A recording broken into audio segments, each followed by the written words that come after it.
السلام علیکم باجی۔ وعلیکم السلام خضر۔ کیا میں اندر آ سکتا ہوں؟ ہاں خضر، ضرور اندر آ جاؤ۔ تمہارا فیملی ٹور کیسا تھا خضر؟ بہت اچھا تھا باجی، بہت ہی خوبصورت تھا۔ سب سے پہلے تو ہم کشمیر گئے، جہاں ہم نے برفیلی پہاڑی سلسلے دیکھے۔ وہاں پر بہت زیادہ سردی تھی۔ کیسر، سیب وغیرہ کے درخت دیکھے، جو ہمارے میدانی علاقوں کے درختوں سے بہت زیادہ مختلف ہیں۔ کشمیر کے بعد ہم نے راجستھان کی سیر کی اور اونٹ پر گرم راجستھان کا دورہ کیا۔ یہاں سے ہم نے بہت سارے کیکٹس کے پودے جمع کیے۔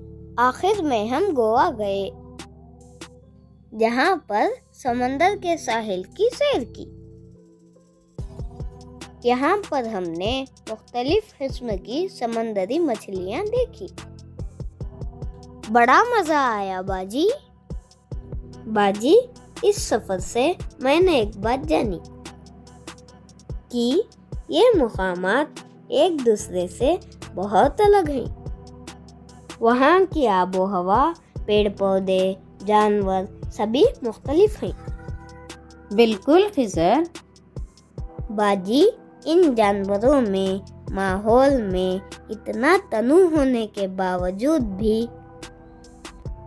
کس طرح وہ اپنے ماحول سے مطابقت رکھتے ہیں، ہمیں بتائیے نا۔ ضرور خضر، کیوں نہیں؟ تم نے بہت اچھا مشاہدہ کیا ہے، اور تمہارے اس سوال کا جواب سائنس کی اکائی، جاندار اضویے اور ان کا اطراف میں موجود ہے۔ چلو میں تمہیں بتاتی ہوں۔ ہمارے طلباء کے لیے ایک ضروری اطلاع، آپ ہمارا چینل ابھی سبسکرائب کر لیں تاکہ آپ کو ایسے ہی درسیاتی ویڈیوز آگے بھی مل پائیں انشاءاللہ۔ خضر، وہ اطراف جہاں جاندار اضوے رہتے ہیں ان کا مسکن کہلاتا ہے، دوسرے لفظوں میں رہائش کی جگہ یا گھر۔ تم نے جن علاقوں کا سفر کیا ہے، کیا ان سارے علاقوں کا اطراف یکساں تھا؟ نہیں نا۔ کشمیر میں بہت سردی تھی، ریگستان بہت گرم تھا، اور گوا کے سمندروں میں مچھلیاں پانی سے گھری ہوئی تھی۔ چلو تمہیں مثال کے ساتھ سمجھائیں۔ ریگستان میں جو اونٹ پایا جاتا ہے، اس کی جسمانی ساخت اسے اس علاقے کے حالات میں زندہ رہنے میں مدد کرتی ہے۔ اونٹ کی ٹانگیں لمبی ہوتی ہیں، جو اس کے جسم کو ریت کی گرماہٹ سے دور رکھتی ہیں۔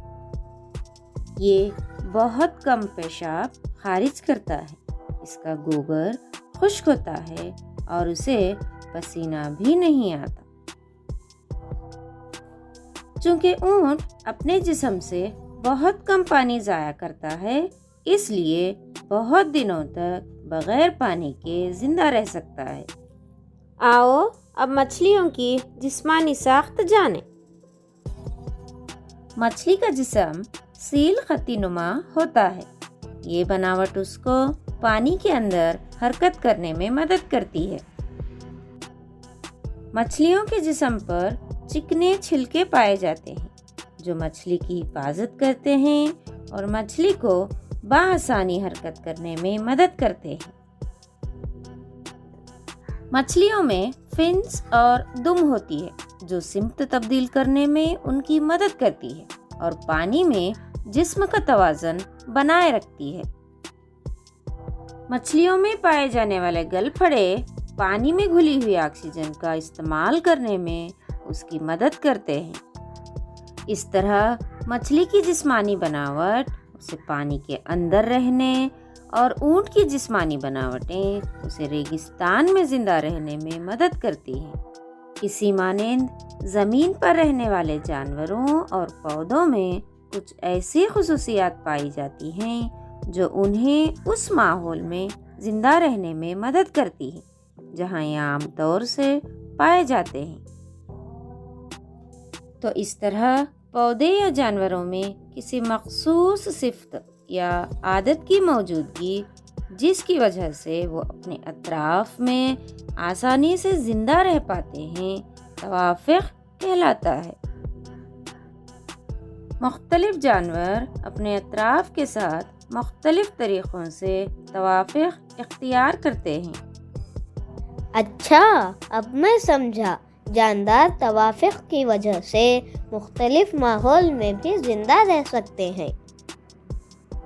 بالکل صحیح، اور وہ اطراف جہاں جاندار عضوے رہتے ہیں ان کا مسکن کہلاتا ہے۔